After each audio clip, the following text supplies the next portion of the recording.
ఓ ఆపద వచ్చిందనుకోండి, జీవితం అంతా ఎప్పుడు పువ్వుల పాన్ప అలా ఉండదు. నువ్వు తప్పు చేయకపోవచ్చు, అయినా ఆపద వస్తుంది. మన ప్రమేయం లేకుండా వస్తుంది కాబట్టే దానిని ఆపద అంటారు. ఆ ఆపద వచ్చినప్పుడు తాళి తట్టుకుని నిలబడగలగాలి. అలా తట్టుకోలేక నేలబడిపోయాడు అనుకోండి, మృత్పిండం అంటారు. మట్టి ముద్ద కింద పడిపోతే నేల కట్టుకుపోతుంది. అది బంతి అనుకోండి, కింద పడితే పైకి లేస్తుంది. కింద పడిపోకుండా పైకి లేవాలి అంటే ఉత్సాహం ఉండాలి. ఇవాళ ఈ కష్టం వచ్చింది, ఎదుర్కొంటాను, వ్యూహం రచన చేస్తాను, దీన్ని దాటి ముందుకు వెళ్ళిపోతాను తప్ప ఇక్కడ నేను ఆగిపోని, ఇలా నా ప్రస్థానం ఆగకూడదు, నేను ముందుకు వెళ్ళిపోవలసింది అంతే అనుకున్నవాడెవడో వాడు శ్రీమాన్, వాడు లక్ష్మీవంతుడు.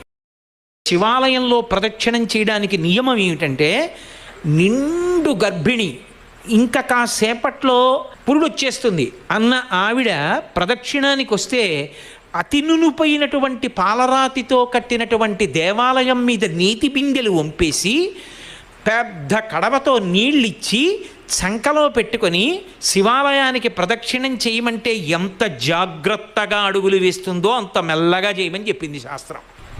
చండీశ్వరుడు ఉన్నాడు, గబ్బ గబ్బ గబ్బ గబ్బ నడవకూడదు ప్రదక్షిణానికి.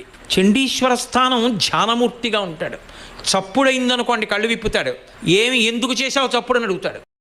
ఎవరికైనా ఏదైనా శుభం కలిగితే ఆ శుభానికి కారణం ఎవరు అంటే శంకరుడే. నేను చెప్పట్లేదు ఈ మాట, శాస్త్రములు చెప్పే. శుభములన్నీ కుప్పలు తెప్పలుగా ఆయన పాదముల దగ్గర పడి ఉంటాయిట. ఆయన అనుగ్రహించాడు అనుకోండి, ఓసారి ఇలా అంటాడు,